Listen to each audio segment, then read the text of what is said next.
நடிகர் ரஜினிகாந்த் குறித்து தான் பேசிய கருத்துக்கு தமிழக வெற்றிக் கழக நிர்வாகி ஆதவ் அர்ஜுனா பகிரங்கமாக மன்னிப்பு கோரியிருக்கிறார். நான் சொல்ல வேண்டிய நோக்கம் வேறு.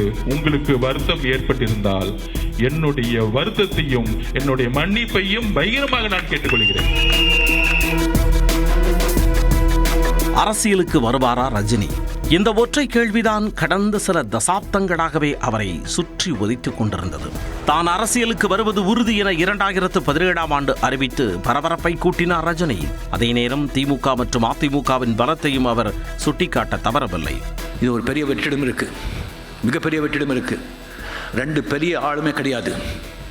மிகப்பெரிய ஆளுமை டாக்டர் கலைஞர் அவர்கள், மிகப்பெரிய ஆளுமை மதிப்புக்குரிய ஜெயலலிதா அவர்கள். டிஎம்கே ஓட்டு போட்டாங்க, 30% டிஎம்கே கட்சிக்காக போட்டாங்க, 70% கலைஞருக்காக போட்டாங்க. ஏடிஎம்கே 30% கட்சிக்காக போட்டாங்க, 70% ஜெயலலிதா அவர்கள் போட்டாங்க. இந்த ரெண்டு ஆளுமே இப்போ இல்லை. இதுதான் வெற்றிடம். ஆனால் 2021ஆம் ஆண்டு சட்டப்பேரவை தேர்தல் நெருங்கிய சூழலில் தனது உடல்நிலை மற்றும் கொரோனா பரவல் உள்ளிட்டவற்றை காரணம் காட்டி தனது அரசியல் வருகைக்கே முழுக்கு போட்டார் ரஜினி. 2017ஆம் ஆண்டு டிசம்பரில் அரசியலுக்கு வருவதாக கூறியவர் 2020ஆம் ஆண்டு டிசம்பரில் அதை வாபஸ் பெற்று முடிவுரை எழுதினார். அதன் பின்னர் தொடர்ச்சியாக சினிமாவில் மட்டும் கவனம் செலுத்தி வந்த நிலையில் தற்பொழுது அவரது அரசியல் விவகாரங்கள் குறித்து மீண்டும் பேச வைத்தது தாவேகா நிர்வாகி ஆதவ் அர்ஜுனாவின் சமீபத்திய பேச்சு. திமுகவினரின் மிரட்டலால் தான் ரஜினி அரசியலுக்கே வரவில்லை என அவர் கூறிய கருத்து தீயாக பற்றி எரிய ஆரம்பித்தது. அரசியலுக்கு வந்து சிஸ்டத்தை மாற்றணும் எல்லாம் பண்ணணும்னு நினைச்சார். ஆனால் இதே திமுக குடும்பம் பல மிரட்டல்களை கொடுத்து அவரை அரசியல் கட்சி வரவிடாம பார்த்துக்கிட்டாங்க. அவர் மேல விமர்சனம் கிடையாது. அந்த வலிமை, மன வலிமை நம்ம தலைவர்கிட்ட இருக்கு, நான் பதிவு பண்றேன். இந்த நிலையில் இது தொடர்பாக அறிக்கை வெளியிட்ட ரஜினி ஆதவ் அர்ஜுனா தன்னை பற்றி உண்மைக்கு மாறான கருத்தை தெரிவித்துள்ளதாக கூறியுள்ளார். இவ்விவகாரத்தில் தனக்கு ஆதரவு தெரிவித்த மத்திய அமைச்சர் எல் முருகன், அதிமுக பொதுச் செயலாளர் எடப்பாடி பழனிசாமி, அமைச்சர் ரகுபதி உள்ளிட்டோருக்கு நன்றி தெரிவித்துள்ளார். அது மட்டுமல்லாமல் காலம் பேசாது ஆனால் காத்திருந்து பதில் சொல்லும் என அந்த அறிக்கையின் இறுதியில் தனது பாணியில் ரஜினி பஞ்ச் கொடுத்திருந்தது பரபரப்பான விவாதமானது. இந்நிலையில் ரஜினிகாந்த் குறித்து தான் பேசிய கருத்திற்கு தாவேகா நிர்வாகி ஆதவ் அர்ஜுனா தற்பொழுது பகிரங்கமாக மன்னிப்பு கோரியுள்ளார். ரஜினி சார் அவர்களுக்கு நான் பதிவு பண்ணக்கூடியது, அப்படி உங்களுக்கு நான் சொல்ல வேண்டிய நோக்கம் வேறு. உங்களுக்கு வருத்தம் ஏற்பட்டிருந்தால் என்னுடைய வருத்தத்தையும் என்னுடைய மன்னிப்பையும் பகிரமாக நான் கேட்டுக்கொள்கிறேன். ஏனென்றால் என்னுடன் நீங்கள் வயதில் மூத்தவர், அதற்கான தார்மீக கடமை இருக்குது. நான் வேற யாருக்கும் பதில் கொடுக்கிறதுக்கு நான் இங்க வரல. அவருடைய அறிக்கையை படித்தேன், அவருக்கு ஒரு உணர்வு ஏற்பட்டிருக்குது. அந்த உணர்வுக்கு நான் மரியாதை கொடுக்கிறேன். தமிழக சட்டமன்ற தேர்தல் களம் ஒருபுறம் பரபரப்பாகி உள்ள நிலையில் மறுபுறம் ரஜினி விவகாரமும் தற்பொழுது கவனம் பெற்றுள்ளது.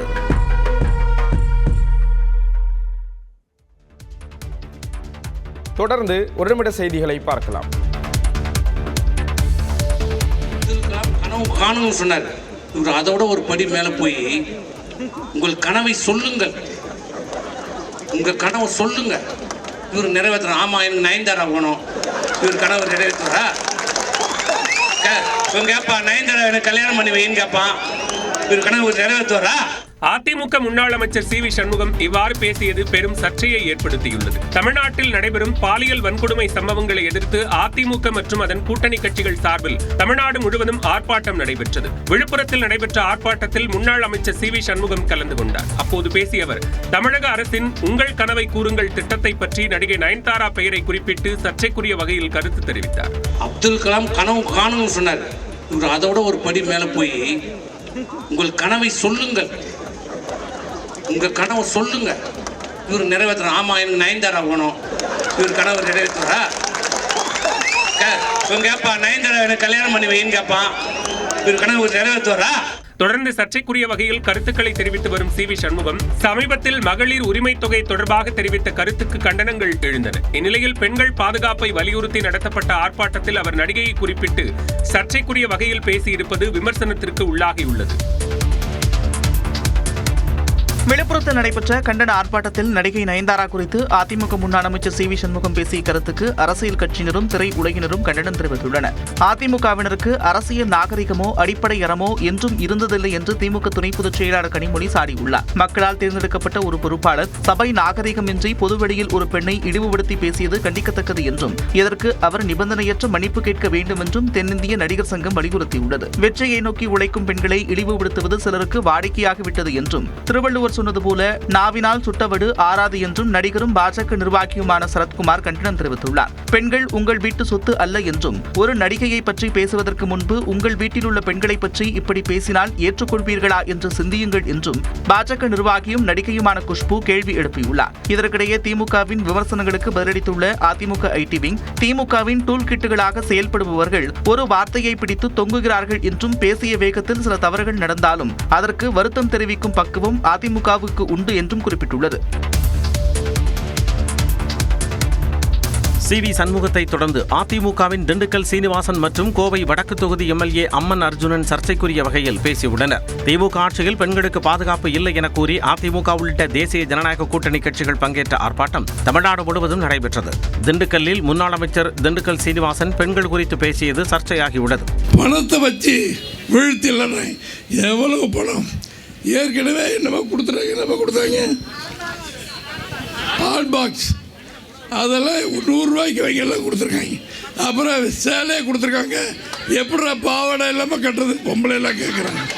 அதனால் கேவலமான ஒட்டுமொத்த தமிழ்நாடு முழுவதுமே கேவலப்படுத்தியிருக்காங்க. இதேபோல கோவையில் நடைபெற்ற ஆர்ப்பாட்டத்தில் கோவை வடக்கு எம்எல்ஏ அம்மன் அர்ஜுனனும் சர்ச்சையை ஏற்படுத்தும் வகையில் பேசியுள்ளார். பெண்களுக்கு பாதுகாப்பு இல்லை என கூறி அதிமுக நடத்திய போராட்டத்தில் பெண்கள் குறித்தே சர்ச்சைக்குரிய வகையில் அதிமுகவினர் பேசியுள்ளது பெரும் விவாதத்தை ஏற்படுத்தியுள்ளது. திமுகவிடம் கடந்த முறையை விட கூடுதல் தொகுதிகளை கேட்டு பெறுவதில் உறுதியுடன் இருப்பதாக மார்க்சிஸ்ட் கம்யூனிஸ்ட் கட்சி மாநில செயலாளர் சண்முகம் தெரிவித்துள்ளார். சென்னை அண்ணா அறிவாலயத்தில் தொகுதி பங்கீடு தொடர்பாக மார்க்சிஸ்ட் கம்யூனிஸ்ட் கட்சியினருடன் திமுக பேச்சுவார்த்தை நடத்தியது. அதன் பின்னர் செய்தியாளர்களிடம் பேசிய சண்முகம் தொகுதி பங்கீடு பேச்சுவார்த்தையில் இழுபறி இல்லை என்று விளக்கம் அளித்தார். கூடுதல் தொகுதி வேண்டும் என்கிற எங்களுடைய கோரிக்கைகள் சம்பந்தமாக மீண்டும் மாண்புமிகு முதலமைச்சர் அவர்களோடு கலந்து பேசி இரவு எங்களிடம் தெரிவிப்பதாக அவர்கள் சொல்லியிருக்கிறார்கள். ஆகவே மீண்டும் பேச்சுவார்த்தை என்பது தொடர்ந்து நடைபெறும். அடுத்த கட்ட பேச்சுவார்த்தையில் ஒரு நிறைவு பெறும் என்கிற நம்பிக்கை என்பது எங்களுக்கு இருக்கிறது. கடந்த முறை போட்டியிட்டதை விட கூடுதல் தொகுதியில் போட்டியிட வேண்டும், அதற்கு உரிய முறையில் இந்த எண்ணிக்கை என்பது உயர்த்தப்பட வேண்டும் என்பதை நாங்கள் சொல்லியிருக்கோம். கட்சிகளின் பலத்திற்கேற்ப தொகுதிகளை பெறுவது அந்தந்த கட்சிகளின் உரிமை என்றும் சண்முகம் தெரிவித்தார். காங்கிரஸ் கூரைப்படுவது அல்லது மற்ற பல கட்சிகள் கூடுதலாக பெறுகிறார்கள் என்பதில் எங்களுக்கு எந்த விதமான ஆட்சேபனையும் இல்லை. மார்க்சிஸ்ட் கம்யூனிஸ்ட் கட்சி தன்னுடைய பலத்திற்கேற்ப தொகுதி வழங்கப்பட வேண்டும் என்பதில் நாங்கள் வற்புறுத்துறோம். தேர்தலை புறக்கணிக்கும் கட்சி மார்க்சிஸ்ட் கம்யூனிஸ்ட் கட்சி அல்ல என்றும் சண்முகம் கூறினார். அதிமுக ஆட்சிக்கு வந்ததும் கிட்னி திருட்டு பாலியல் வழக்குகள் விசாரிக்கப்படும் என்று அக்கட்சி பொதுச் செயலாளர் எடப்பாடி பழனிசாமி உறுதியளித்துள்ளார். சட்டம் ஒழுங்கு சீர்குலைவு, போதைப்பொருள் புழக்கம், விலைவாசி உயர்வை கண்டித்து அதிமுக மற்றும் தேசிய ஜனநாயக கூட்டணி கட்சிகள் சார்பில் தமிழகம் முழுவதும் மாவட்ட தலைநகரங்களில் கண்டன ஆர்ப்பாட்டம் நடைபெற்றது. சென்னை விருகம்பாக்கத்தில் நடைபெற்ற போராட்டத்திற்கு தலைமை தாங்கிய அதிமுக பொதுச் செயலாளர் எடப்பாடி பழனிசாமி திமுக அரசு மீது அடுக்கடுக்கான குற்றச்சாட்டுகளை முன்வைத்தார். இன்றைக்கு கடந்த ஒரு வருடத்தில் நடந்த கொலைகள் எண்ணிக்கை மட்டும் 1408. இதை அதிகாரிகளை வைத்து இன்றைக்கு பேட்டி கொடுக்குறாங்க. ஏன் ஆட்சியாளர்கள் பேட்டி கொடுக்க முன் வரல? ஏன்னா அவ்வளவு பிரச்சனை இந்த ஆட்சியில் இருக்கின்ற காரணத்தினால அவர்களால் முன் வந்து இந்த செய்தியை மக்களிடத்தில் தைரியமாக சொல்ல முடியாத ஒரு அவல ஆட்சி திமுக பார்க்கப்படுகிறது.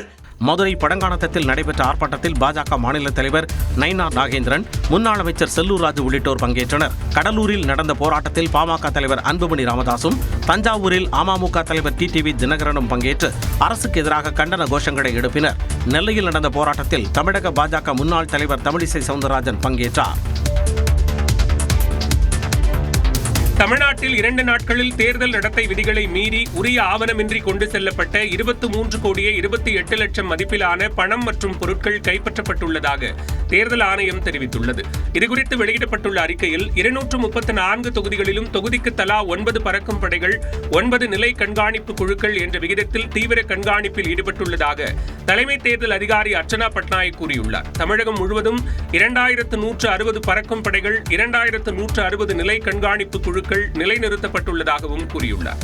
வருமான வரித்துறை, அமலாக்கத்துறை மற்றும் சுங்கத்துறை உள்ளிட்ட 25 துறை சார்ந்த கண்காணிப்பு குழுக்களும் இந்த சோதனையில் இணைந்துள்ளன என்றும் அர்ச்சனா பட்நாயக் குறிப்பிட்டுள்ளார். வேட்பாளர்கள் ஒரு தொகுதிக்கு அதிகபட்சமாக 40 லட்சம் வரை மட்டுமே செலவு செய்ய அனுமதிக்கப்படுவார்கள் என்றும் இந்த செலவினங்கள் அனைத்தும் தேர்தல் ஆணையத்தால் உன்னிப்பாக கண்காணிக்கப்பட்டு முறையாக பதிவு செய்யப்பட்டு வருகின்றன என்றும் தெரிவித்துள்ளார்.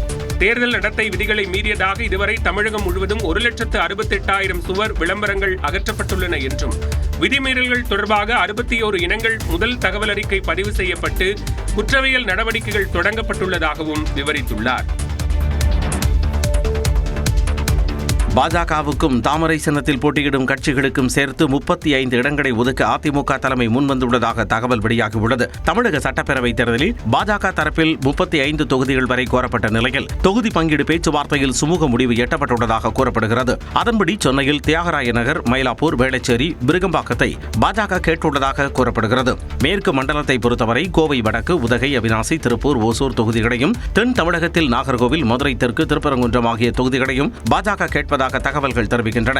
இதில் கவுண்டம்பாளையம், மயிலாப்பூர் போன்ற தொகுதிகளில் போட்டியிட இரு கட்சிகளும் ஆர்வம் காட்டுவதாக சொல்லப்படுகிறது. பாஜகவுக்கு 27 இடங்களை ஒதுக்க அதிமுக தலைமை முன்வந்துள்ளதாக கூறப்படும் நிலையில் பாஜக தனது சின்னத்தில் போட்டியிட விரும்பும் சிறிய கட்சிகளுக்காக 8 தொகுதிகளை ஒதுக்க திட்டமிட்டுள்ளதாக சொல்லப்படுகிறது. இது தொடர்பாக மார்ச் 20ஆம் தேதி ஒப்பந்தம் கையெழுத்தானதும் வேட்பாளர் பட்டியல் குறித்த அறிவிப்புகள் வெளியாகும் என எதிர்பார்க்கப்படுகிறது.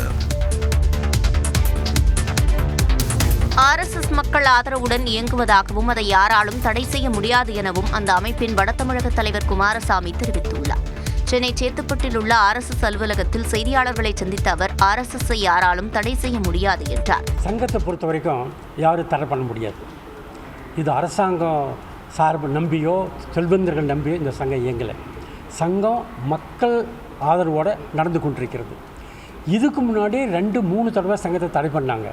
தடை பண்ணுங்களே தடையை வாபஸ் பண்ணாங்க. RSS அமைப்புடன் இஸ்லாமியர்கள் மற்றும் கிறிஸ்தவர்களும் இணைந்து பணியாற்ற முடியும் என்றார். ஹிந்து தர்மம், ஹிந்து பண்பாடு, ஹிந்து சமுதாயத்தை காப்பாற்றணும் அப்படின்ற கண்ணோட்டத்தில் வேலை செய்கின்ற இந்த அமைப்பில் தேசத்தின் மீது, இந்த சமுதாயத்தின் மீது உண்மையான அக்கறை கொண்ட, தேசபக்தி கொண்ட முஸ்லிம்கள், கிறிஸ்தவர்கள் சங்கத்தை ஏற்று வேலை பண்ணலாம். மற்ற அமைப்புகள் மற்றும் அரசியல் கட்சிகள் போல் விளம்பர நோக்கில் RSS பணியாற்றுவது இல்லை எனவும் குமாரசாமி தெரிவித்தார். மேற்கு வங்க சட்டமன்ற தேர்தலுக்கான முதற்கட்ட வேட்பாளர் பட்டியலை திரிணாமுல் காங்கிரஸ் வெளியிட்ட நிலையில் முதலமைச்சர் மம்தா பானர்ஜி மீண்டும் பவானிபூர் தொகுதியில் களம் காண்கிறார். 2021ஆம் ஆண்டு தேர்தலில் நந்திகிராம் தொகுதியில் மம்தா பானர்ஜியை 1956 வாக்குகள் வித்தியாசத்தில் பாஜகவின் சுவேந்த் அதிகாரி வீழ்த்தினார். இருப்பினும் தனது சொந்த தொகுதியான பவானிபூரில் இடைத்தேர்தலில் வெற்றி பெற்று மம்தா பானர்ஜி முதலமைச்சராக தொடர்ந்தார். இந்த நிலையில் தனது கோட்டையாக கருதப்படும் பவானிபூரில் முதலமைச்சர் மம்தா பானர்ஜி மீண்டும் போட்டியிடுவதாக அறிவிக்கப்பட்டுள்ளது. இந்த தொகுதியில் ஏற்கனவே சுவேந்த் அதிகாரியை பாஜக களமிறக்கியுள்ளது. தனது செல்வாக்கை தக்க வைக்க நந்திகிராமிலும் சுவேந்து போட்டியிடும் நிலையில் மம்தாவை வீழ்த்துவேன் என அவர் சவால் விடுத்துள்ளார். அதற்கு பவானிபூர் தொகுதியில் ஒரு வாக்காளர் மட்டுமே மிஞ்சி இருந்தாலும் தான் வெற்றி பெறுவேன் என மம்தா பானர்ஜி பதிலடி தந்துள்ளார்.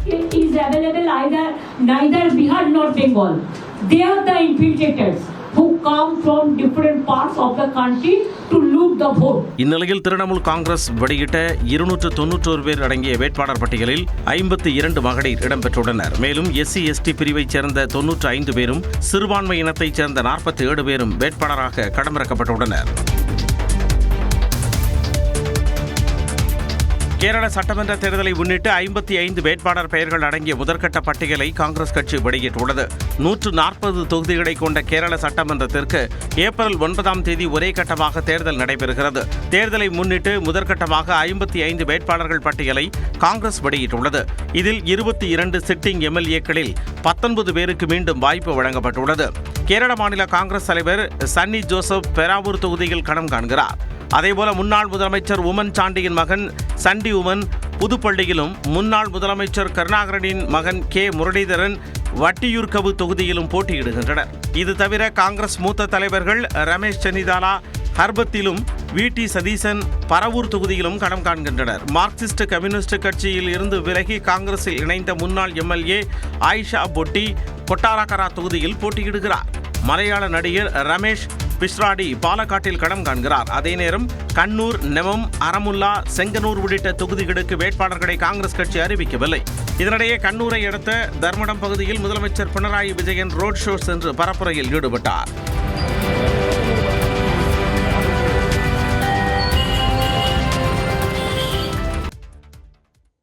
கோடை வெயில் நெருங்கும் சூழலில் தமிழ்நாட்டின் பல்வேறு பகுதிகளில் திடீரென பெய்த மழையால் மக்கள் நிம்மதியடைந்திருக்கிறார்கள். விருதுநகர் மாவட்டம் சிவகாசி, திருத்தங்கல், சாட்சியாபுரம், பாறைப்பட்டி, சித்துராஜபுரம், மீனம்பட்டி உள்ளிட்ட பல்வேறு பகுதிகளில் 1 மணி நேரத்திற்கு மேலாக இடி மின்னலுடன் மழை கொட்டித் தீர்த்தது.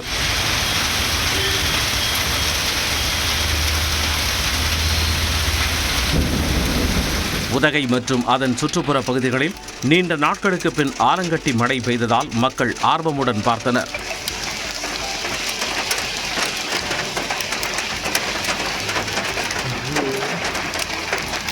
பகல் டைம்ல வெயில் ரொம்ப அளவுக்கு அதிகமா இருந்தது. நேற்று மழை வரமா இருந்தது. ஆனா திடீர்னு இன்னைக்கு ஒரு மழை அடிச்சது, அதுவும் ஆலங்கட்டி மழை அடிச்சது. நாங்களே வியப்போட ரொம்ப வருஷத்துக்கு அப்புறம் ஆலங்கட்டி மழை இன்னைக்கு தான் பாக்குறோம் சார். அதேபோல் திருப்பத்தூர் மாவட்டம் கலந்திரா மற்றும் புத்துக்கோயில் பகுதியிலும் ஆலங்கட்டி மழை விழுந்தது. மேலும் வாணியம்பாடி, ஆம்பூர், ஏலகிரி மலை உள்ளிட்ட பகுதிகளில் பரவலாக மழை பெய்தது.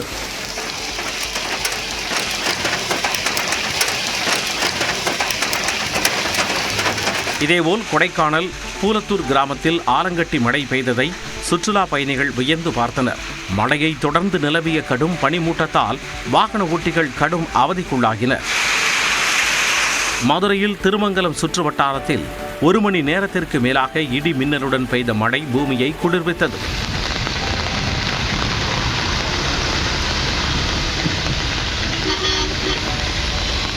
கோவையில் கடந்த சில நாட்களாக வெயில் வாட்டி வதைத்த நிலையில் ரேஸ் கோர்ஸ், காந்திபுரம், உக்கடம் உள்ளிட்ட நகரங்களின் பல பகுதிகளிலும் பேரூர், மாதம்பட்டி, காளம்பாளையத்திலும் கனமழை பெய்ததால் குளிர்ச்சியான சூழல் நிலவியது.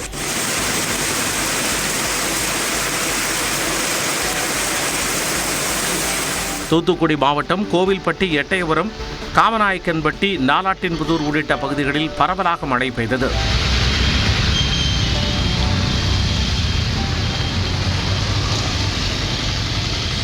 தேனி மாவட்டம் பெரியகுளம், தாமரைக்குளம், முருகமலை, சோத்துப்பாறை அணை, கும்பக்கரை அருவி மற்றும் வடுகப்பட்டியில் சுமார் 1 மணி நேரத்திற்கு மேலாக மிதமான மழை பெய்தது.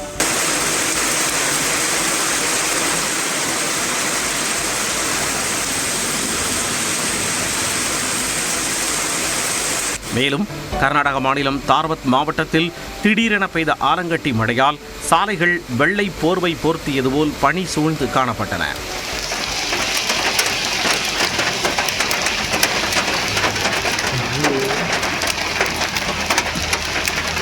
இதனிடையே தமிழ்நாட்டின் ஒரு சில இடங்களிலும் புதுச்சேரி மற்றும் காரைக்காலிலும் இன்று இடி மின்னலுடன் மழை பெய்ய வாய்ப்பிருப்பதாக வானிலை ஆய்வு மையம் கூறியுள்ளது. இது தொடர்பாக வானிலை ஆய்வு மையம் வெளியிட்டுள்ள அறிக்கையில், தமிழக கடலோர பகுதிகளின் மேல் நிலவும் வளிமண்டல கீழடுக்கு சுழற்சி காரணமாக டெல்டா மாவட்டங்கள் மற்றும் அதனை ஒட்டிய மாவட்டங்களில் நாளை இடி மின்னலுடன் மழை பெய்யக்கூடும் என கணிக்கப்பட்டுள்ளது. தொடர்ந்து எக்ஸ்பிரஸ் செய்திகளை பார்க்கலாம்.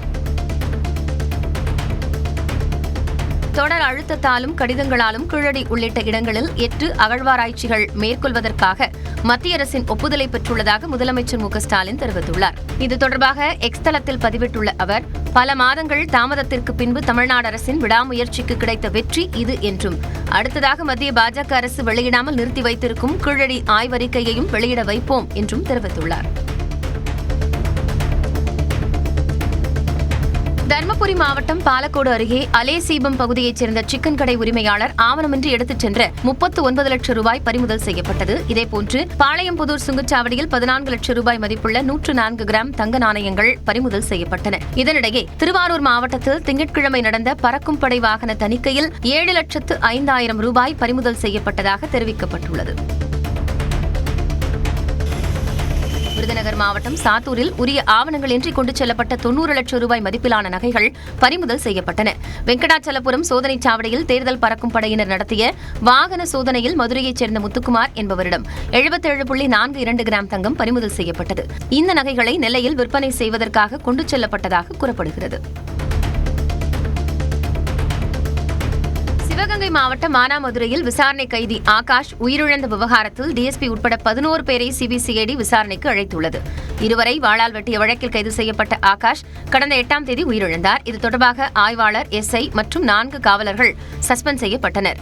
ஆய்வாளர் குமாரவேல் பாண்டியன் மற்றும் தனிப்பிரிவு காவலர்கள் இருவரும் பணியிட மாற்றம் செய்யப்பட்டனர். தற்போது மானாமதுரை டிஎஸ்பி ராஜா உட்பட 11 பேரை சிபிசிஐடி விசாரணைக்காக அழைத்துள்ளது.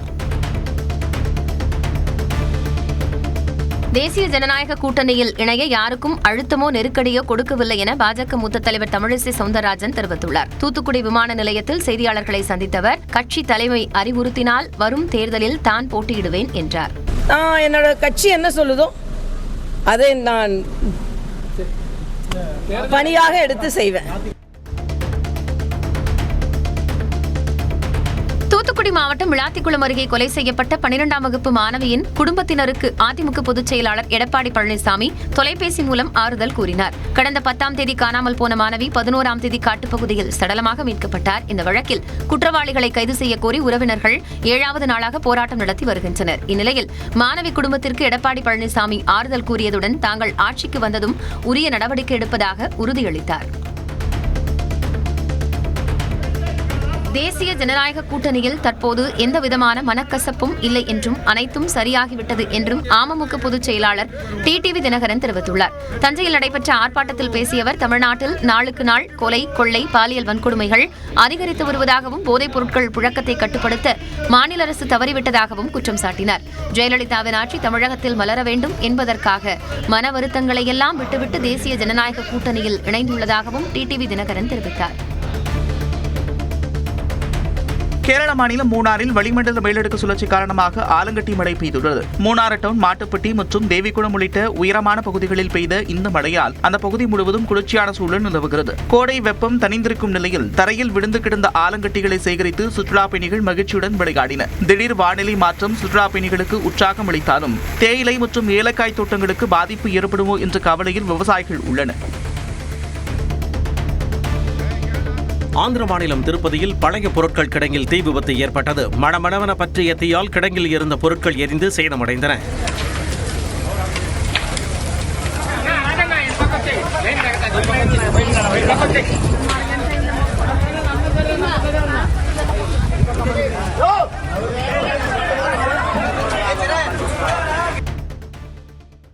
கரூர் விவகாரத்தில் தவிக தலைவர் விஜய் தெரிவித்த குற்றச்சாட்டுகள் தொடர்பாக முன்னாள் அமைச்சர் செந்தில் பாலாஜியிடம் சிபிஐ அதிகாரிகள் விசாரணை நடத்தியுள்ளனர்.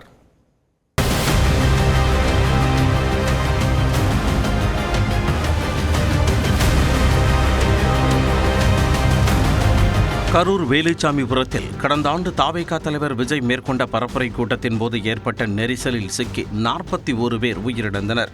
இது தொடர்பாக தவிக தலைவர் விஜயிடம் டெல்லியில் 3 முறை விசாரணை நடத்திய சிபிஐ அதிகாரிகள் கரூர் மாவட்ட திமுக மாவட்ட செயலாளரும் எம்எல்ஏவுமான செந்தில் பாலாஜிக்கு நோட்டீஸ் அனுப்பினர். இதையடுத்து டெல்லியில் உள்ள சிபிஐ அலுவலகத்தில் நேற்று செந்தில் பாலாஜி விசாரணைக்காக ஆஜரானார். அப்பொழுது தமிழக வெற்றிக் கழக தலைவர் விஜய், நிர்வாகிகள் ஆதவ் அர்ஜுனா, நிர்மல்குமார் உள்ளிட்டோர் வாக்குமூலத்தில் முன்வைத்த குற்றச்சாட்டுகள் மற்றும் எழுப்பிய சந்தேகங்கள் அடிப்படையில் செந்தில் பாலாஜியிடம் கேள்விகள் கேட்கப்பட்டதாக தெரிகிறது. கரூர் கூட்ட நெரிசல் சம்பவம் நடந்த சில மணித்துளிகளில் செந்தில் பாலாஜி மருத்துவமனைக்கு விரைந்தது. வழங்கப்பட்ட தண்ணீர் பாட்டில்களில் செந்தில் பாலாஜி அறக்கட்டளை வாசகங்கள் இடம்பெற்றிருந்தது. கூட்டத்திற்குள் செந்தில் பாலாஜி ஆதரவாளர்கள் புகுந்து பிரச்சனையை எழுப்பியது உள்ளிட்ட குற்றச்சாட்டுகளை தவிக நிர்வாகிகள் முன்வைத்து அதற்கான வீடியோக்களை வழங்கியுள்ள நிலையில் அது குறித்தும் செந்தில் பாலாஜியிடம் சிபிஐ அதிகாரிகள் விளக்கம் கேட்டுள்ளனர். முன்னதாக தமிழக வெற்றிக் கழக தலைவர் விஜயின் பேரடி மற்றும் கூட்ட நெரிசல் உயிரிழப்புகள் தொடர்பாக செந்தில் பாலாஜி அறிந்த தகவல்களை வாக்குமூலமாக சிபிஐ அதிகாரிகள் பதிவு செய்தனர். சிபிஐ அலுவலகத்தில் ஆஜராவதற்காக செந்தில் பாலாஜி காலையில் வந்தபொழுது அவர் சென்ற கார் சிபிஐ அலுவலகத்திற்குள் அனுமதிக்கப்படவில்லை. ஆனால் மாலையில் அவரது வாகனம் சிபிஐ அலுவலகத்திற்குள் எடுத்துச் செல்லப்பட்டு பின்னர் உள்ளே அமர்ந்தவாறு செந்தில் பாலாஜி சிபிஐ அலுவலகத்தில் இருந்து புறப்பட்டுச் சென்றார். சில நிகழ்வுகள் குறித்து என்னிடம் கேள்விகளை முன்வைத்தார்கள். அந்த கேள்விகள் என்ன, அதுக்கு என்ன பதில் சொன்னேன் அப்படிங்கிறது பொதுவெளியில் சொன்னால் சரியாக இருக்காது. ஒரு விசாரணை ஆணையத்தின் முன்பு வைக்கப்பட்ட கேள்வி பதில்கள். ஆகையால் முறையான கேள்விகளுக்கு முறையான பதிலை வழங்கியிருக்கின்றேன். 6 மணி நேரம் செந்தில் பாலாஜியிடம் முதற்கட்ட விசாரணை நடத்தப்பட்ட நிலையில் தேவைப்பட்டால் மீண்டும் விசாரணைக்கு சம்மன் வழங்கப்படும் என சிபிஐ தரப்பில் கூறப்பட்டுள்ளது. தொடர்ந்து விரைவு செய்திகளை பார்க்கலாம்.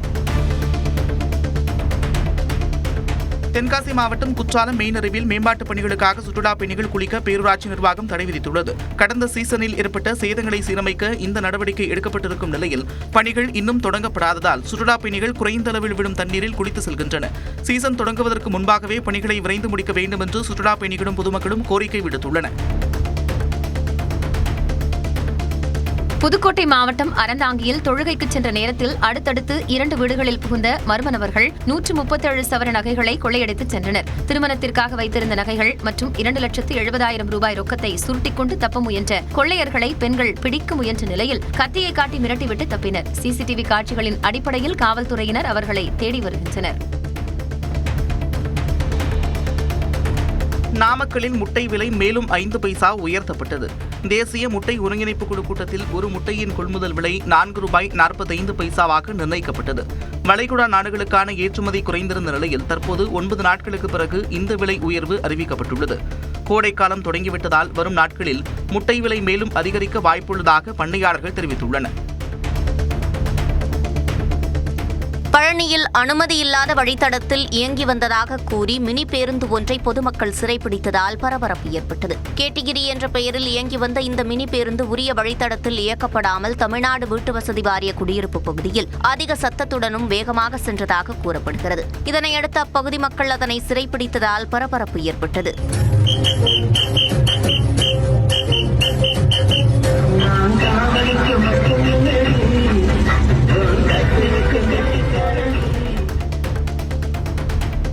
$7,000 கோடி நியோமேக்ஸ் மோசடி வழக்கில் பறிமுதல் செய்யப்பட்ட சொத்துக்களை ஏலம் எடுக்க இதுவரை 400 பேர் மட்டுமே விண்ணப்பித்திருப்பது கவலை அளிப்பதாக உயர்நீதிமன்ற மதுரை கிளை தெரிவித்துள்ளது. இது தொடர்பான வழக்கு விசாரணையில் மார்ச் 17ஆம் தேதி முதல் ஆன்லைன் ஏலம் தொடங்கும் நிலையில் கூடுதல் விவரங்களுக்கு மார்ச் 23, 24ஆம் தேதிகளில் மதுரை பொருளாதார குற்றப்பிரிவு அலுவலகத்தை தொடர்பு கொள்ளலாம் என அரசு தரப்பில் தெரிவிக்கப்பட்டது.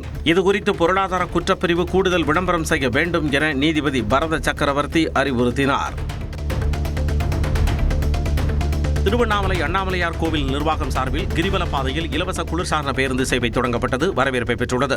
14 கிலோமீட்டர் கிரிவல பாதையில் 4 சொகுசு ஏசி பேருந்துகளுடன் ஒரு உபயதாரர் வழங்கிய பேருந்து என 5 பேருந்துகள் இயக்கப்படுகின்றன. காலை 8 மணி முதல் இரவு 8 மணி வரை இயக்கப்படும். கிரிவலம் வரும்போது பார்த்தா வழியில் இந்த வண்டி வந்தது, இலவச பேருந்துன்னு சொன்னாங்க. பார்த்தா எனக்கு ரொம்ப பெரும் மகிழ்ச்சியா இருந்தது. பார்த்த உடனே சரி இன்னைக்கு அண்ணாமலையார் அருள் புரிஞ்சிட்டார் அப்படின்ட்டு நான் இந்த வண்டியில வந்தேன். ரொம்ப அருமையா இருக்கு.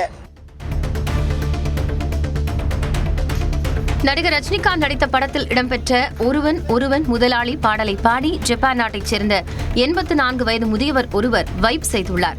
AR ரஹ்மான் இசையமைத்த முத்துப்பட பாடலை அவர் பாடுவதை இணையத்தின் நெட்டிசன்கள் பகிர்ந்து வருகின்றனர்.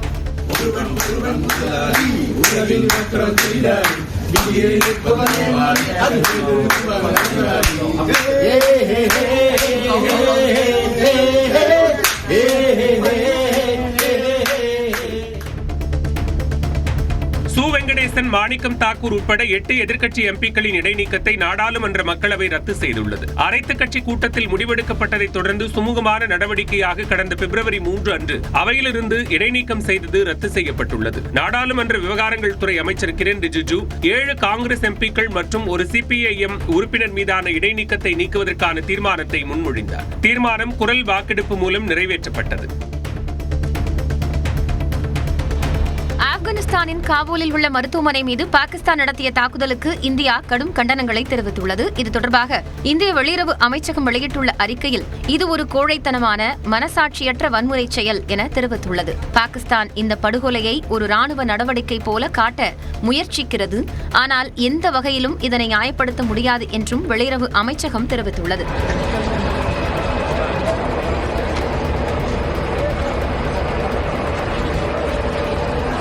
Tidak,